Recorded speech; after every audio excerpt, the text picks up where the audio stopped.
श्रीगुरो श्रीयुतपदकमलं श्रीगुरो वैष्णवश्च श्रीरूपं साग्रजातं सहगण रघुनाथान्वितं तं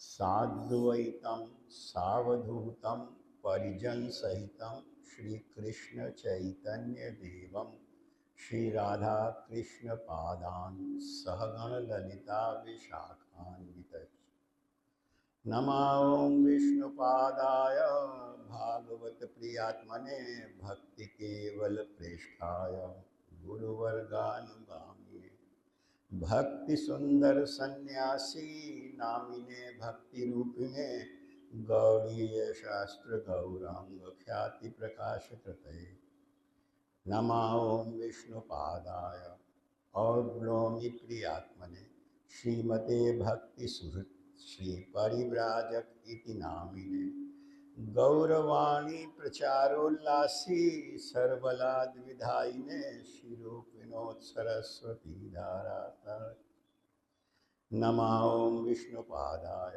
सरस्वती प्रियात्मने श्रीमते भक्ति श्रीरूप भागवता विदायिने भागवत कथा स्वादी भक्ति विज्ञान दायिने गुरु गौरांग निष्ठाय हरि कीर्तन मोदिने भक्त संग सुखानंदी सिद्धांतार्णव रूपिणे श्री भक्ति विनोद धारा स्नाताचार प्रभवे नमः अज्ञानतिमिरान्धस्य ज्ञानांजन शलाकया चक्षुरुन्मीलितं येन तस्मै श्री गुरुवे।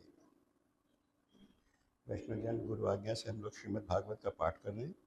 कथा प्रसंग है छठे स्कंद के 16वें अध्याय का 51वां श्लोक। अहम वही सर्वभूतानि भूतात्मा भूत भावना शब्द ब्रह्म परम ब्रह्म मम भोभे शाश्वतोत्तम। कथा प्रसंग इस प्रकार से है कि वृत्तासुर के पूर्व जन्म का प्रसंग चल रहा है कि इतना बड़ा राक्षस इस तरह से भक्ति आचरण कैसे किया। तो सुखदेव जी उसके पूर्व जन्म की कथा सुना रहे हैं कि पिछले जन्म में शूरसेन देश का राजा था चित्रकेतु। बहुत धार्मिक राजा था, अच्छा राजा था। उसके 1 करोड़ रानियाँ थीं, लेकिन सारी रानियाँ बांझ थीं, कोई पुत्र नहीं था। तो बहुत दुखी था। तो एक बार अंगिरा ऋषि उसके यहाँ आए। ऋषि की उसने बहुत सेवा किया, सत्कार किया। तो ऋषि के आशीर्वाद से जो उनकी बड़ी रानी थी कृतदुति, उसके एक पुत्र हुआ। लेकिन जो बाकी रानियाँ थीं उन्होंने द्वेषवश उस पुत्र को जहर दे दिया। तो उससे राजा फिर बहुत दुखी हुआ। तो इसके दुख को देख करके अंगिरा ऋषि और नारद मुनि फिर से आए और उनको सांत्वना दिया कि देखो संसार में ये आवागमन होता रहता है, एक सिस्टम है जिसमें मृत्यु होती है, कोई संबंध शाश्वत नहीं होता है। जो आज तुम्हारा पुत्र था कल किसी और का पुत्र था, आगे किसी और का पुत्र होगा। इस संसार में दुख ही दुख है। तुमको आत्मचिंतन की ओर सोचना चाहिए, आत्म साक्षात्कार की बात सोचना चाहिए। तुम्हारा भगवान से क्या संबंध है, उस संबंध की ओर प्रयास करना चाहिए। ऐसा समझा करके फिर उनको भगवान शंकर मैंने बलराम जी का की प्राप्ति के लिए एक मंत्र दिया और एक विद्या बताई कि किस प्रकार से सेवा करें तो बलराम जी की प्राप्ति होगी। तो 7 दिन तक राजा चित्रकेतु ने बिना कोई जल पिए शंकरषण भगवान की आराधना किया। भगवान प्रसन्न हुए, भगवान ने दर्शन दिया। भगवान के दर्शन से उनका सारा कलमश दूर हुआ। तो भगवान की स्तुति किया। जब स्तुति कर चुके तो भगवान उनसे वो एड्रेस करके जीव जगत का कल्याण के लिए उनको शुद्ध सिद्धांत दे रहे हैं कि जीव का स्वरूप क्या है, जीव का धर्म क्या है। जीव के स्वरूप और जीव के धर्म के बारे में राजा चित्रकेतु को भगवान स्वयं शंकर मैंने बलराम जी वो बता रहे। अहम वही सर्वभूतानि भूतात्मा भूत। भगवान बोलते हैं कि देखो सारी सृष्टि के मूल में मैं हूं। जितना भूत समुदाय है, जितना प्राणी है, उस सब की उत्पत्ति, उसके संरक्षण, उसके प्रलय, सबका मूल मैं हूं। इस सिद्धांत को अगर गीता में जाओ तो 10:8 पे जाओ। 10:8, 10वें अध्याय का 8वां श्लोक। नहीं बात नहीं,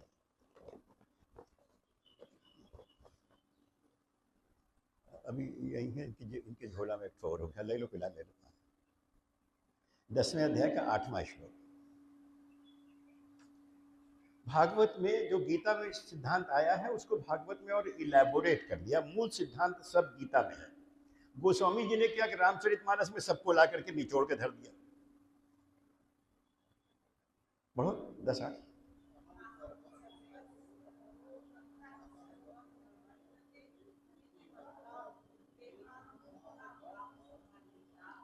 अहम सर्वस्य प्रभुवो मत्तः सर्वं प्रवर्तते इति मत्वा भजन्ते मां बुधा भाव समन्विता। अहम सर्वस्य प्रभुवो, छुट्टी वाली हो तो इनका दे देते।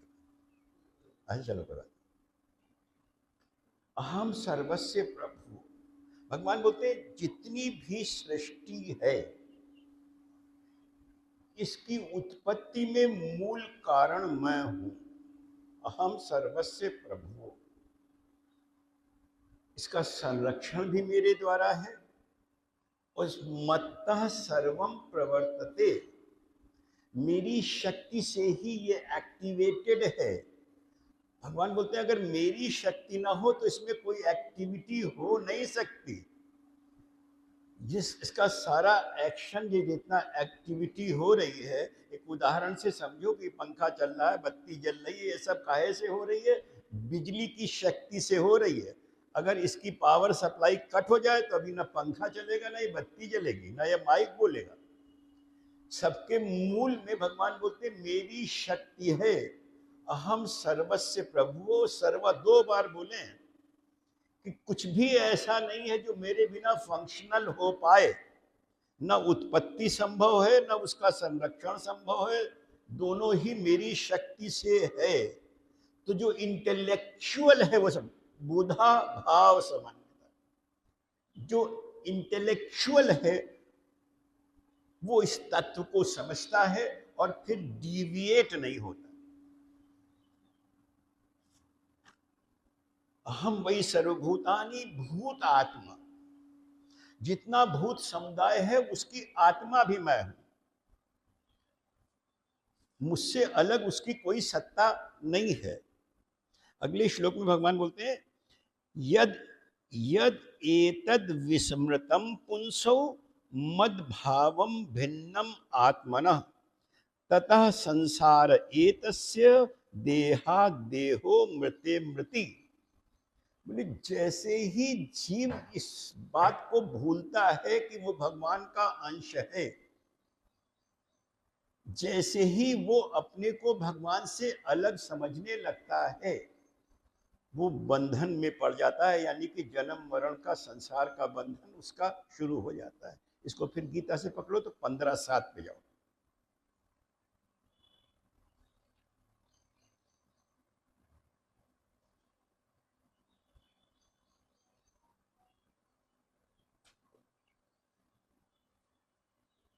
पंद्रह 7 पढ़ो।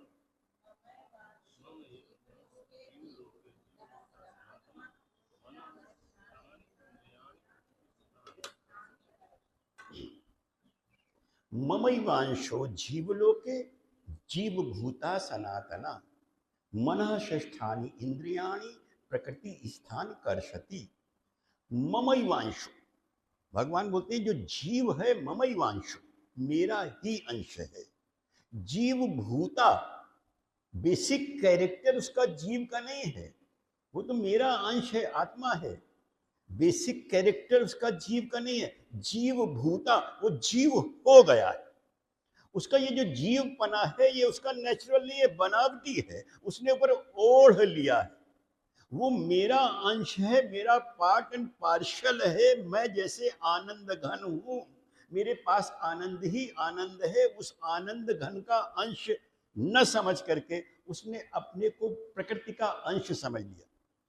मनः षष्ठानि इंद्रियाणि प्रकृति स्थान कर्षति, उसने अपने आप को प्रकृति का समझ लिया, मुझसे अपने को अलग कर लिया, एक डिफरेंट भगवान की लीला में सहायक हो जा रहा, रोल कर रहा है।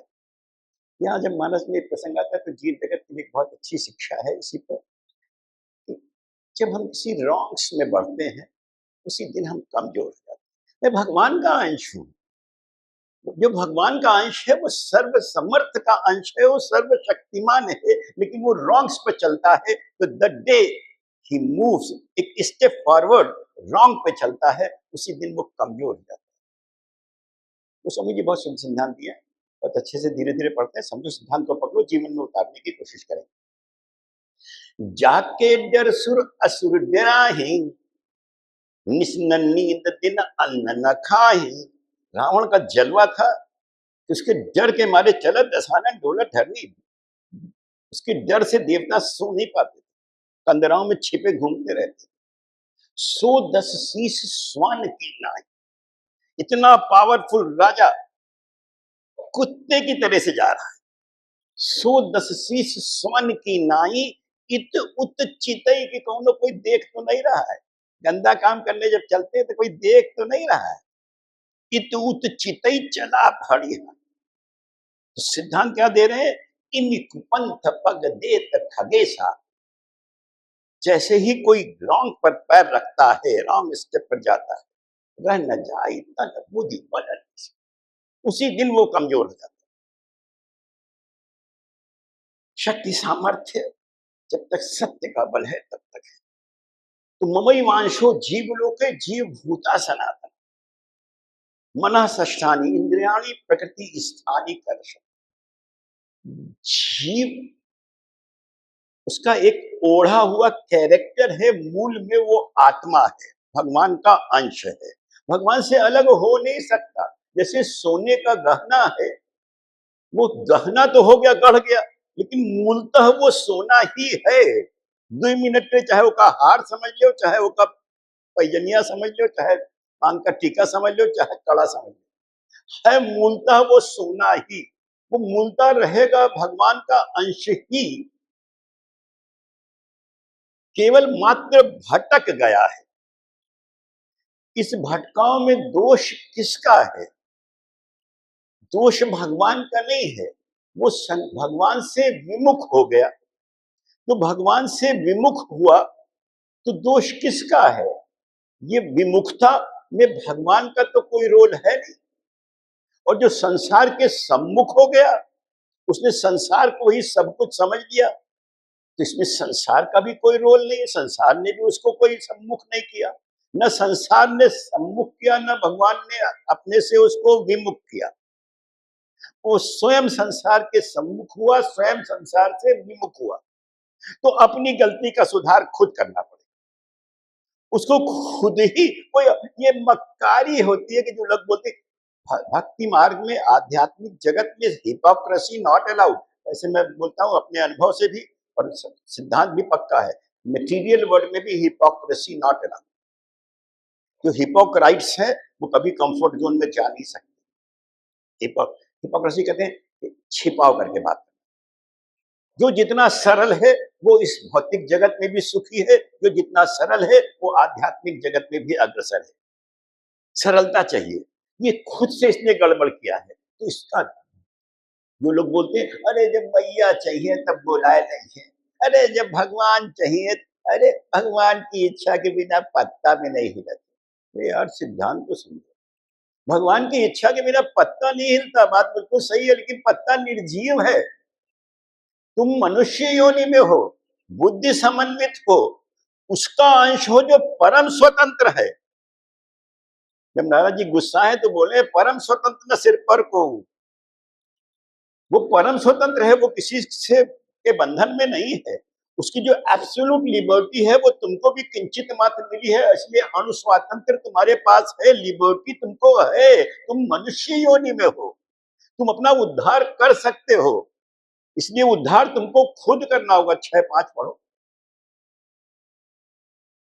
6ठे अध्याय का 5वां श्लोक। गीता की यही वैशिष्टि है कि सब सिद्धांत सूत्र रूप से दे दिया, खाली समझने की जरूरत है, किसी समझाने वाले की जरूरत है, और खुद को समझने की जरूरत है। खुद से नहीं समझेगा तो कोई समझा नहीं पाएगा। समझना स्वयं को होगा।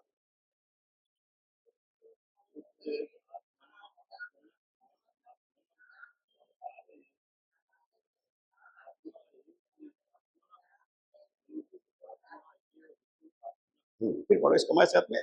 उद्धरेत आत्मना आत्मानम न आत्मानम अवसादयेत आत्मैव ही आत्मनो बंधु आत्मैव रिपु आत्मना।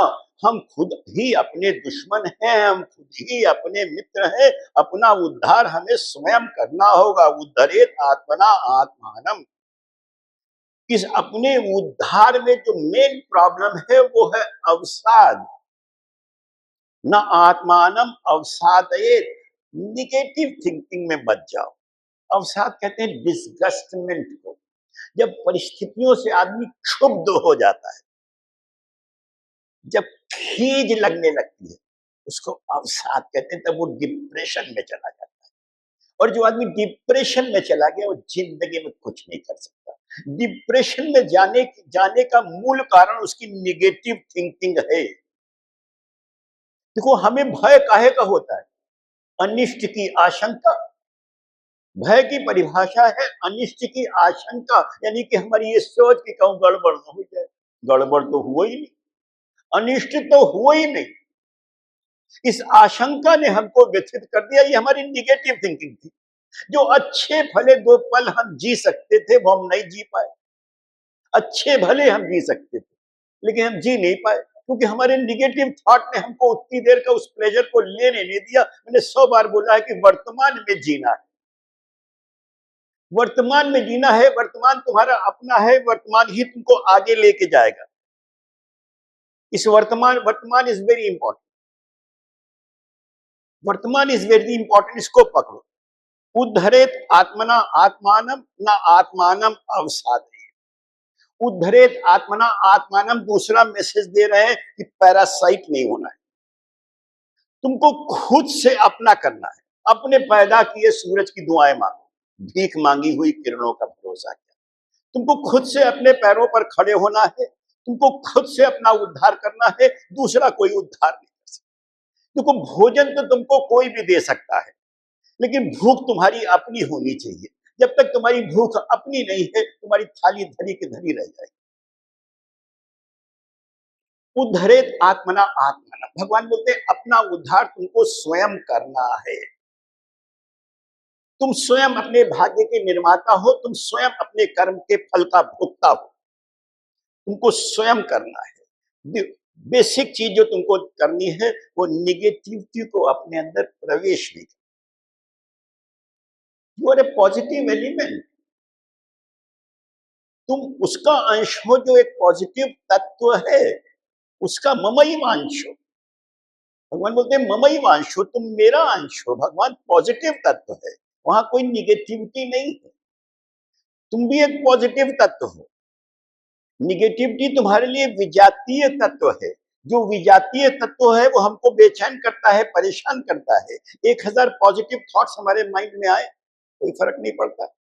एक निगेटिव थॉट आ जाता है और हम सारी रात बेचैन हो जाते हैं, कुछ कर ही नहीं पाते, नींद नहीं आती। वो निगेटिव थॉट हमारा कैरेक्टर नहीं है, हमारे कैरेक्टर के खिलाफ है, विजातीय है। जो विजातीय तत्व है वो हम बेयर नहीं कर पाते हैं। खाने में मक्खी चली जाए, विजातीय है, हम वोमिट कर देंगे। भटके हम स्वयं हैं, इसमें भगवान का कोई रोल नहीं है। ये मिथ्या दोषारोपण है जब हम भगवान के ऊपर उसको थोपने लगते हैं। ममई मांशो जीवलोके जीव भूता सनातना मना षष्ठानि इंद्रियाणि प्रकृति स्थानी कर्षण।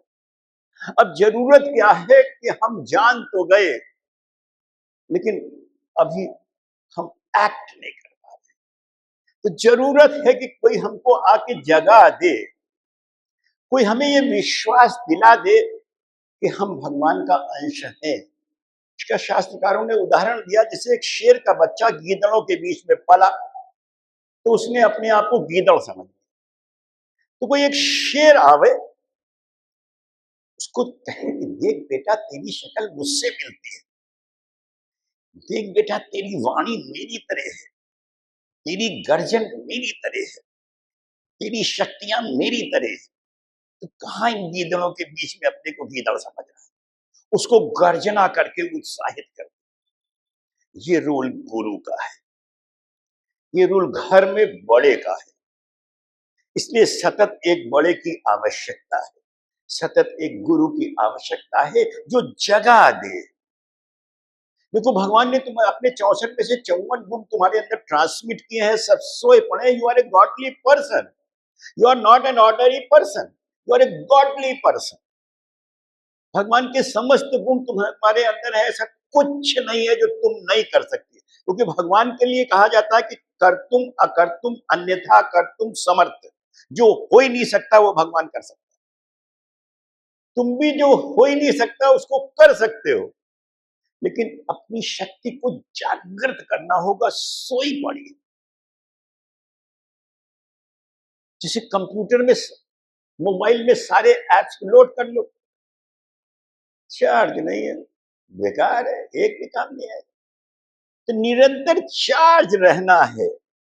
तुम्हारे मस्तिष्क का, तुम्हारे दिलो दिमाग का चार्जर तुम्हारा सदग्रंथ है। तुम्हारे इसकी चार्जिंग है सत्संगति।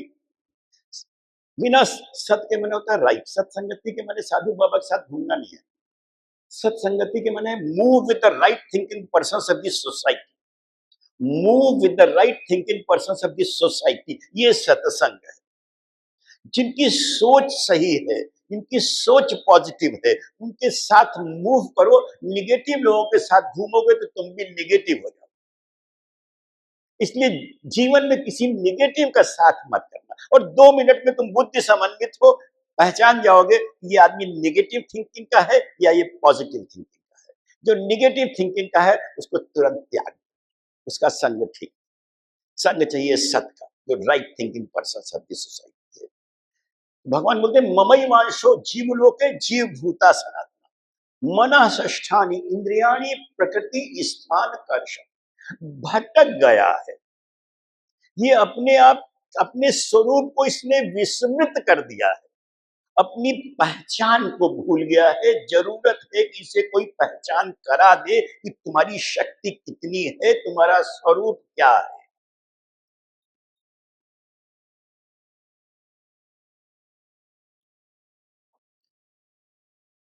लब्ध्वेहम मानुषीं योनिम ज्ञान विज्ञान संभवाम आत्मनम यो न बुद्धेत न क्वचित क्षमाप्नुयात्। भगवान के बोलते मनुष्य योनि में रेयरेस्ट ऑफ रेयर है। इस श्लोक का शुद्ध काव्य रूपांतर गोस्वामी जी की है। उत्तरकांड में जाओ तो भगवान ने एक बार अपने सारे कोर्टियर्स को इकट्ठा किया है, उसमें सारे ऋषि भी वशिष्ठ लोग भी हैं, सारे लोग बैठे, तो उस समय भगवान सबको समझाए। तो वो क्या कैरेक्टर है, जब भगवान समझाना शुरू किए हैं तो बोलते हैं जो अनित कुछ भाखों भाई तो मोहि बर जो भाई विश्वास। छोटे को भी पूरा राइट है बड़े के साथ इंटरवीन करने। ये नहीं कि अरे वो बड़े थे हम क्या कहें, कहने का एक मैनर होता है। छोटा भी बड़े को बोल सकता, भगवान खुद बोलते हैं अगर मैं कुछ गलत हूं तो तुम बताओ, भय को छोड़ो, बोलो। इसका एक और उदाहरण भगवान ने आचरण, प्रभु श्री राम मर्यादा पुरुषोत्तम है, उनका आचरण अनुकरणीय है। वो शिक्षा दे रहे हैं जीव जगत को कैसे जिया जाए। मैंने बहुत बार ये बात समझाने की कोशिश की है कि ये सारे ग्रंथ हमारे और आपके लिए है कि हमारा जीने का ढंग सही हो जाए।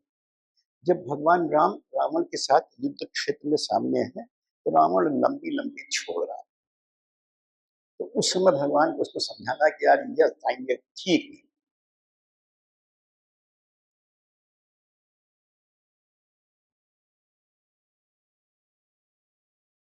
अपनी बात कहना रावण से बहुत बड़ा है, ये बहुत छोटी, लेकिन अपनी बात कह रहे हैं उससे।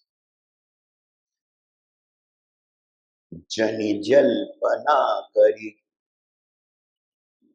जनि जल्पना करी ना सही, नीति सुनहि करहि क्षमा, संसार जनि जल्पना करी सुयश नाश, नीत सुनहि करहि। यार तुम इस तरह जो बोल रहे हो इससे तुम्हारा यश छीन हो रहा है, ठीक नहीं। क्षमा मांगते हैं, लेकिन अपनी बात है। दुनिया में तुमको 3 तरह के लोग हैं, तुमको खुद पहचानना है कि किसका साथ करना है, किसका साथ नहीं करना। भगवान राम सिखा रहे हैं जीव जगत को, रावण को नहीं सिखा रहे, ये सब हमका तुमका सिखा रहे हैं। जनि जल्पना करि सुयश नासहि, नीति सुनहि करहि क्षमा, संसार महपुरुष त्रिविधि पाटल रसाल पनस समा। संसार में 3 तरह के लोग तुमसे टकराएंगे, पाटल, रसाल, पनस। गुलाब का फूल, आम और कटहल। एक सुमन प्रद एक सुमन फल, एक फल ही केवल लागहि।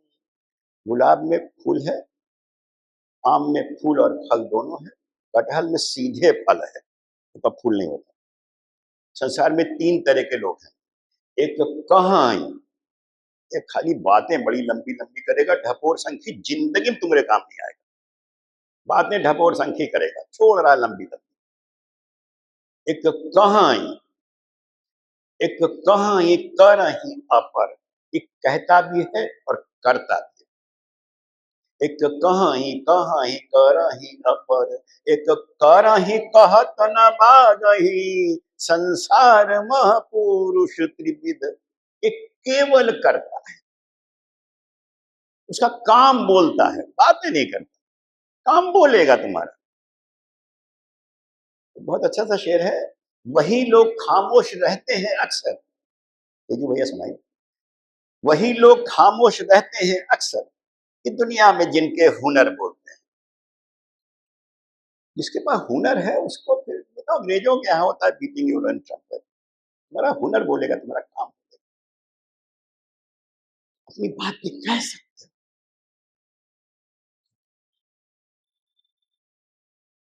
भगवान ने कहा कि कुछ गलत है बोलो, लेकिन बहुत शुद्ध सिद्धांत दिया है। बड़े भाग मानुष का, बड़े रेयरेस्ट ऑफ रेयरेस्ट अपॉर्चुनिटी, बहुत बड़ी किस्मत जग गई। किस्मत क्यों जग गई कि हेल्पलेसनेस नहीं है। बाकी योनि में हेल्पलेसनेस है कि तुम कुछ कर नहीं सकते, कोई उपाय नहीं बाबू। लेकिन मनुष्य योनि में there is an opportunity, you can do it. तुम बंधन में इसी योनि में बंधे थे, इसी योनि में बंधन से निकल सकते हो। तुम स्वयं अपने भाग्य के निर्माता हो, तुम जो चाहो सो कर सकते हो। ये भी भ्रम है कि प्रारब्ध बीच में आके फंस गया। प्रारब्ध बहुत बली है, इसमें कोई शक नहीं, लेकिन मान के चलना कि प्रारब्ध एक्ट नहीं कराता। प्रारब्ध कहते हैं पूर्व जन्म के संचित कर्म जिनका फल मिलना शुरू हो गया। सबका फल मिल नहीं पाता, एक जन्म में थोड़े से फल मिलते, कई कई जन्मों तक भोगना पड़ता है। शेर अच्छा सा कि लम्हों ने खता की, सदियों ने सजा पाई। लम्हों ने माने कुछ मोमेंट्स में हमसे गलती हो गई और भुगते बहुत लंबे। एक बार पाप हो गया, मान ली कई जन्म हो गए। लम्हों ने खता की, सदियों ने सजा पाई। बड़े भाग मानुष, इसमें हमारे पास अपॉर्चुनिटी है। हम इसी योनि में बंधन में बंधे थे, इसी से छूट सकते। सुर दुर्लभ, देवता भी इसके लिए हसरत से देखते हैं, क्योंकि देवताओं के पास भजन की अपॉर्चुनिटी नहीं है। बाकी सब मौज कर रहे हैं, लेकिन भजन की अपॉर्चुनिटी नहीं। भजन की अपॉर्चुनिटी केवल और केवल मनुष्य योनि में। बड़े भाग मानुष तन पावा, सुर दुर्लभ सब ग्रंथि। मतलब ये बात हर तरह से यूनिवर्सली एक्सेप्टेड। सुर दुर्लभ सब ग्रंथि, साधन धाम मोक्ष कर द्वारा, पाई न जो त्रैलोक सम। इसमें तुम साधन कर सकते हो, एफर्ट कर सकते हो और अपना परलोक सुधार सकते हो। ये मोक्ष का द्वार।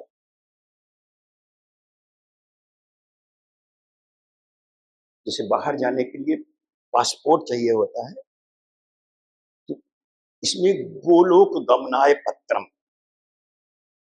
गोलोक में जाने के लिए पासपोर्ट वीसा मिल सकता है। ये पासपोर्ट और वीसा तुम्हारा भजन है। तुम अपना भजन करके अपना पासपोर्ट वीसा तैयार कर सकते हो गोलोक गमनाय, और किसी योनि में अपॉर्चुनिटी। लेकिन if you miss the bus, time and time wait for nobody, opportunity किसी का वेट नहीं करती। अपॉर्चुनिटी लाइफ में आती हर एक के सामने है, ऐसा कोई नहीं है जिसको अवसर ना आए।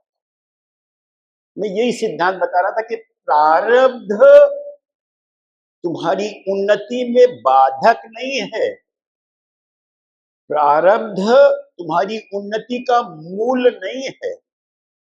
प्रारब्ध एक अपॉर्चुनिटी देता है, प्रारब्ध एक सिचुएशन क्रिएट करता है, प्रारब्ध एक्ट नहीं कराता। अगर प्रारब्ध एक्ट करा देगा तो फिर तुम्हारा दोष ही नहीं हुआ।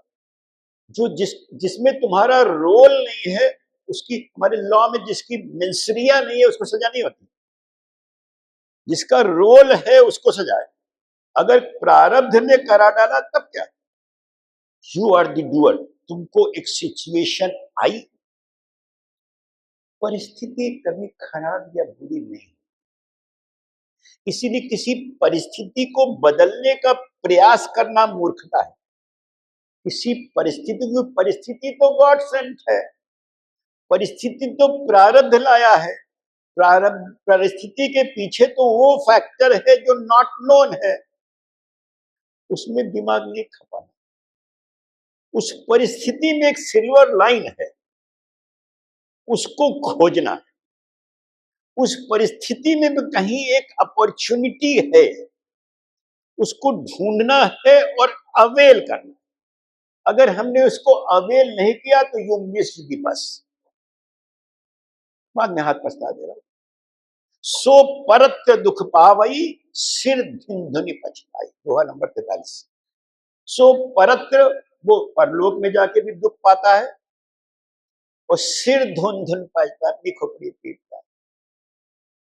क्या करता है, हमेशा जो कमजोर होता है या अपनी गलती का दोषारोपण दूसरे पर करता है। सो परत्र दुख पावई, सिर धुन धुन पछताई, काल ही कर्म ही ईश्वर, मिथ्या दोष लगा, जबरदस्ती काल को दोष लगाता है, समय को दोष लगाता है। अरे भैया हमारा तो समय ही खराब है। अरे यार समय ना अच्छा होता है ना बुरा होता है। वही टाइम में दूसरे की लॉटरी निकल रही, तुम्हारा टिकट बेकार जा रहा है। समय तो यार वही रहा, दूसरे की लॉटरी कहीं लग गई, तुम्हारा कहीं नहीं लगी। समय खराब है। काल ही कर्म ही, और तो कर्म फल है, कर्म फूटे, मिथ्या दोष लगा, भगवान के ऊपर दोष लगा रहे हैं। भगवान हर काम हमारा लबे बाम बिगाड़ देते, लबे बाम, बिल्कुल होने वाला था और रह गया। भगवान हर काम लबे बाम बिगाड़ देते।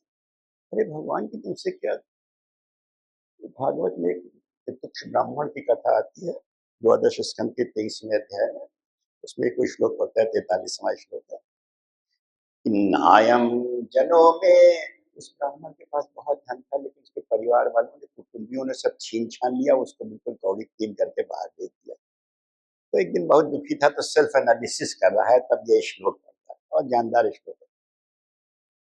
नायम जनों में सुख दुख हेतु, न देवतात्मा ग्रह कर्म काला, मनः परम कारणमामनन्ति, संसार चक्रम परिवर्तयेद्यत्। मतलब मेरे दुख का कारण कोई व्यक्ति नहीं है। बहुत अच्छे से लक्ष्मण जी समझाए हैं निषाद राज को, तो कौन काम सुख दुख करता था, निज कृत कर्म भोग। कोई व्यक्ति मेरे दुख का कारण नहीं हो सकता। उस दुख के मूल में मेरा मन है, तो उस परिस्थिति को उस तरह से ले रहा है। देखो, एक होता है दुख का भोग, एक होता है दुख का प्रभाव, अभी आगे आएगा कि ऐसा तो कोई है ही नहीं जिसका दुख ना मिले, लेकिन एक बेचारा ऐसा होता है जो चुप पर दुख भोग लेता है कि हमार तो कर्म है, भोग मान है भैया, भोगे का पड़ी, भोग मान है भैया, भोगे का पड़ी, भोग रहे हैं भैया। एक होता है दुख का प्रभाव। जब दुख का कोई प्रभाव होता है तो दिमाग घूम जाता है, वो उसके कारण की खोज करता है। महात्मा बुद्ध ने बौद्ध दर्शन में 4 सत्य दिए, उसमें से चारों की दुख है, तो दूसरा सत्य दिया कि दुख का कारण है, और तीसरा सत्य दिया दुख का निरोध संभव है, चौथा दिया निर्वाण।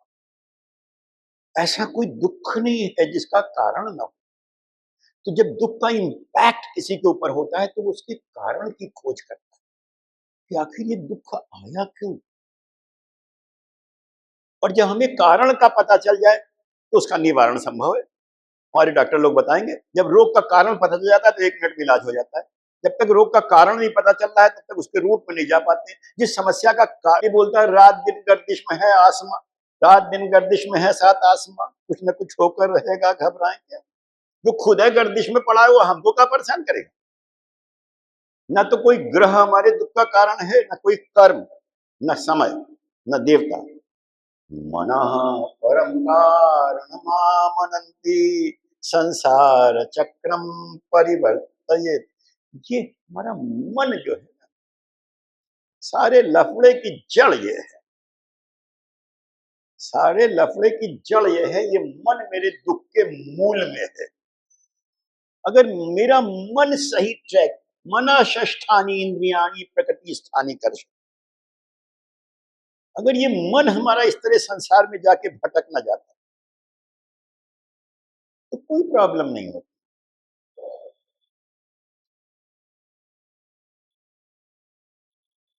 सो परत्र दुख पावई, सिर धुन धुनि पछताई, काल ही कर्म ही ईश्वर ही मिथ्या दुख सब। ऐसा नहीं कि हम फंस गए। हमने बोला ना मनुष्य योनि में हेल्पलेसनेस नहीं है, तुमको जानना है कि रास्ता कहाँ है। तो भगवान अपने मुख से बता रहे हैं, नर तन भव बारिद कहूं बेरो, नर तन भव बारिद कहूं बेरो, सन्मुख मरुत अनुग्रह मेरो, करण धार सदगुरु दृढ़नावा, दुर्लभ साध सुगत। जो न तरय भव सागर, नर समाज अस्पाय, सो कृत निंदक मंदमति, आत्मा हन गति जाय। दोहा नंबर 44 है।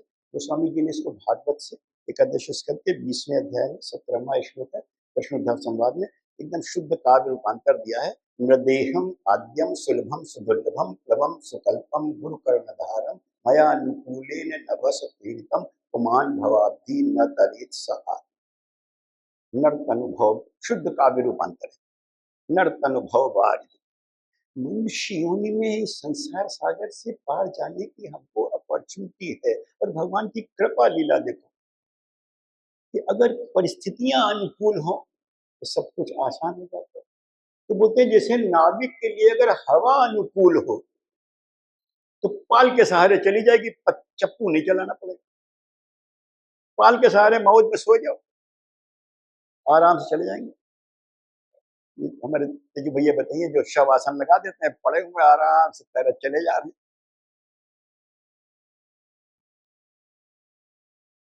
अगेंस्ट द करंट स्विम करना है, बहुत तकलीफ है, बाद में थक जाते हैं। भगवान बोलते हैं हम तुम्हारे लिए परिस्थिति को घुमा देंगे, आई कैन डू इट, तुम्हारी परिस्थितियां बदल देंगे, लेकिन स्विम तुमको करना हो, स्विमिंग तुमको करनी है। जो चप्पू है कहते हैं तुमको चप्पू भी दिया दे रहे। जो गुरु की वाणी है, इसीलिए कहा जाता है गुरु का आचरण नहीं, गुरु की वाणी को देखो। गुरु की लात नहीं पकड़ो, गुरु की बात पकड़ो, उसकी वाणी को पकड़ो। जो गुरु की वाणी है वो तुम्हारा गाइडिंग फैक्टर है लाइफ में। जो तुम गुरु से मतलब तुम्हारा जो बड़ा है, फ्रेंड फिलोसोफर एंड गाइड, जो फ्रेंड फिलोसोफर एंड गाइड है वो तुम्हारा गुरु है। गुरु माने पथ प्रदर्शक, गुरु माने तुम्हारा राहबर। तुम्हारा राहबर, तुम्हारा नाखुदा, तुम्हारा पथ प्रदर्शक तो सही होना ही चाहिए। अगर वो गड़बड़ तो सब गड़बड़। बहुत अच्छा सा शेर है कि जिस तरफ देखिए अंधेरा, ये मौजूदा हालात है। गुरु के रूप में सब ठग हैं, सबसे मतलब मेजॉरिटी। जिस तरफ देखिए अंधेरा है, सिर्फ कहने को राह रोशन। राह में क्यों न कारमा लुट जाए, जबकि खुद राहबर ही रहजन हो। रहजन कहते हैं लुटेरे हो। जबकि खुद राहबर ही रहजन हो। जब मेरा नाखुदा ही मुझको लूटने वाला है, जब मेरा पथ प्रदर्शक ही मुझको लूटने वाला है, तो मेरा गाइड ही है जो मेरे को ठग रहा है, तो मेरा क्या होगा। राह में क्यों न कारमा लुट जाए, जबकि खुद राहबर ही रहजन हो। लेकिन गलती कहाँ है, राहबर की नहीं, उस नाखुदा की नहीं है जिसने तुमको रास्ते में लूटा। गलती तुम्हारी, तुम पहचान नहीं पाए कि ये आदमी डिपेंडेबल था। ये आदमी तो गलत डे वन से था। ये आदमी तो गलत डे वन से था, तुमने उस पर ट्रस्ट कर लिया। गलती तुम्हारी है, वो तो कहीं से सही था ही नहीं। तुमने आदमी पहचानने में भूल की। आदमी पहचानने में भूल ना हो, इसके लिए विवेक की जरूरत है।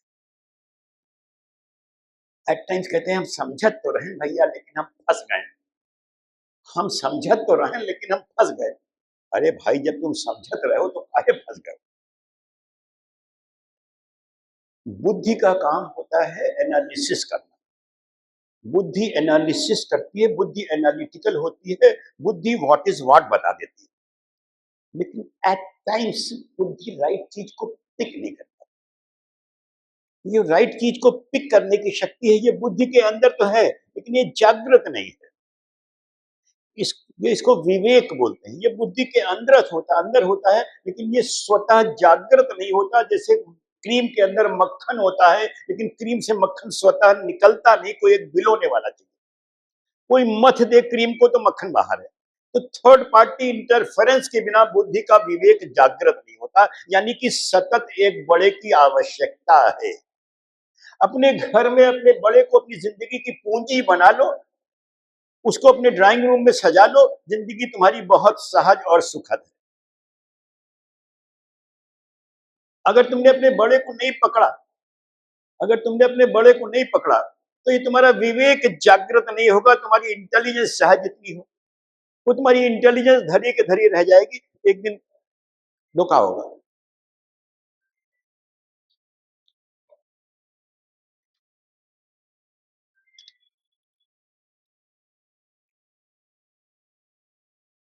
लब्धे हम मानुषी योनिम ज्ञान विज्ञान संभव आत्मानम यूनुबद्धेत क्वचित लक्ष्य।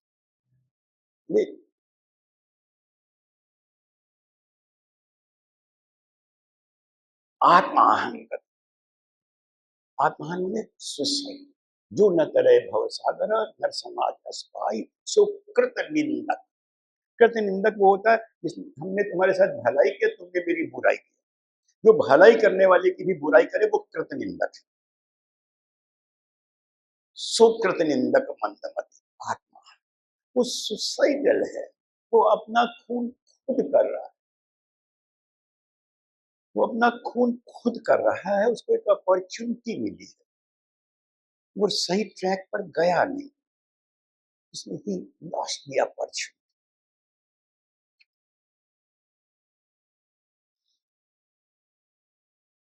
सुखाय दुख मोक्षाय कुरियाते दाम्पति क्रिया, ततो निवृत्त प्राप्ति दुख से च सुख से। तो प्रैक्टिकल बात बोलते हैं, हमारा शास्त्र प्रैक्टिकल है। बोलते देखो, हर आदमी एफर्ट कर रहा है कि कंफर्ट जोन में चला जाए। रात दिन मेहनत कर रहा है, श्रम कर रहा है, कंफर्ट हो जाए, सुख के लिए भाग रहा है, लेकिन मिलता दुख है। दुख चाहता कोई। बहुत पहले पिक्चर आई थी अदालत, उसमें एक गाना था, उसमें लाइन है, घर से चले थे हम तो खुशी की तलाश में, गम राह में खड़े थे वो ही साथ हो लिए। कोई नहीं चाहता दुख मिले, लेकिन बीच में दुख अपने आप आ जाता है। तो जो दुख अपने आप आ जाता है, इस दुख के मूल में क्या है? इस दुख के मूल में हमारी सुखेच्छा है। अगर हम सुख के पीछे भागे ना होते, हम मियाँ बीवी दोनों काम करेंगे, अच्छे से रहेंगे। अरे तो यार, बीवी की भी जिंदगी गई, हस्बैंड की भी जिंदगी गई। न तो उस दाम्पत्य सुखा तुम सुख ही नहीं उठा पाए, दोनों आदमी सुबह से शाम तक दफ्तर में बैठे रह गए। सुख के पीछे भागे थे कि ज्यादा अच्छा स्टैंडर्ड ऑफ लिविंग मेरा होगा, मैं ज्यादा पैसे कमाऊंगा, ज्यादा कंफर्ट जोन में रहूंगा, दोनों आदमी काम करेंगे। सुख के पीछे भागे थे, वो सुख तो मिले ही नहीं। बच्चों की परवरिश के लिए टाइम ही नहीं मिला। उसको प्रैम में डाल दिया गया, उसको स्कूल में डाल दिया गया, आया पाल रही है। उसको जो माता के संस्कार मिलने चाहिए, पिता के संस्कार मिलने चाहिए, मिले ही नहीं। बाद में रो रहे तो लड़का हमारा बहुत नालायक है। तुमने स्वयं गलती की। सुख दुख के मूल में है सुखेच्छा। देखो, सुख भी प्रारब्धगत है, दुख भी प्रारब्धगत है, आईबे करेगा। तो जो स्वतः आने वाला है उसके लिए एफर्ट क्यों करते हो? जो स्वतः आने वाला है उसके लिए एफर्ट काहे को कर रहे हो?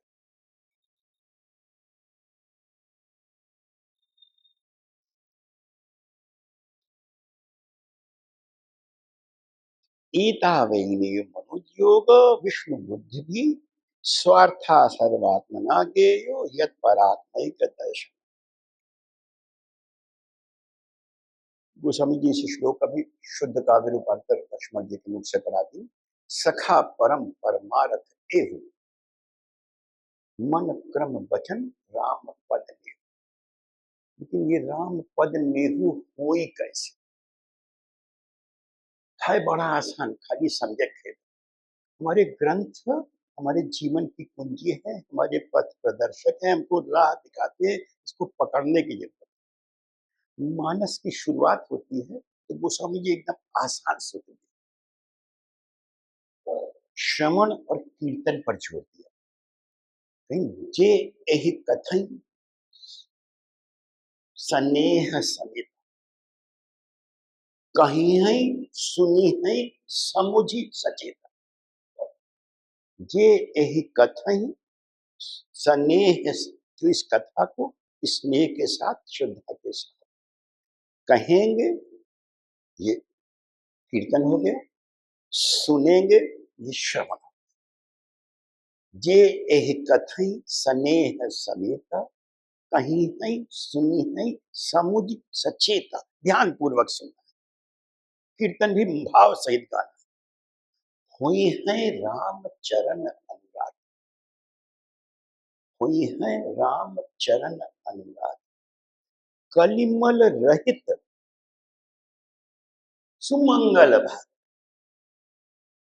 जो कलयुग में तुम्हारे लिए मोस्ट कल्याणकारी है, वो तुमको निश्चित रूप से अलॉट होगा।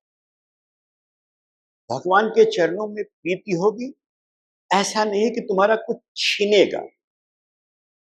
और जब मानस को अंत किया है तो लाके सब कुछ श्रवण पे धर दिया। लेकिन श्रवण इज मोस्ट इंपॉर्टेंट, क्योंकि अगर श्रवण नहीं करोगे तो क्या है, शास्त्र में रहस्य है। कथा राम का गूढ़, उसमें एक रहस्य है, उसमें बिटवीन द लाइन्स है। गीता में जो रहस्य है वो बिटवीन द लाइन्स है, मानस में रहस्य है, बिटवीन द लाइन्स है। उस रहस्य को किसी गुरु के मुख से जान पाओ। इसलिए गोस्वामी जी ने पुस्तक को समापन किया। दोहा नंबर 128 पे वहां पर कथा समाप्त हो गई। 129 तो पार्वती जी आके बंद की।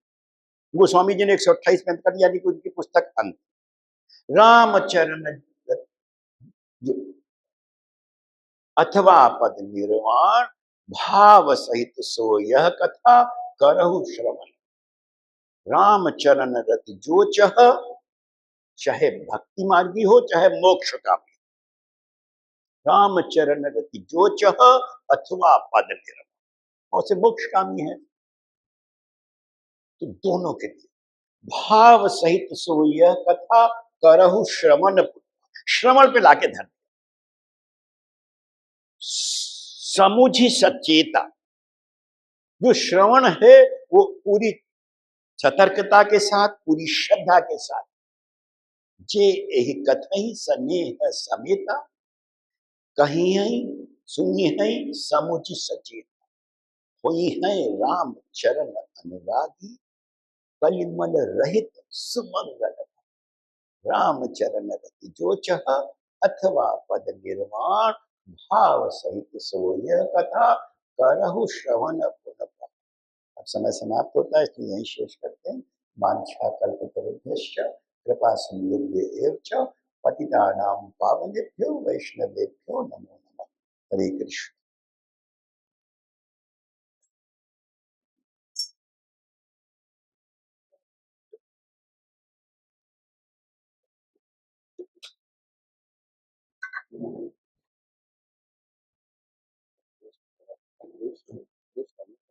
हाँ, हम करेंगे। उसी चक्कर में किताब आज लाना भूल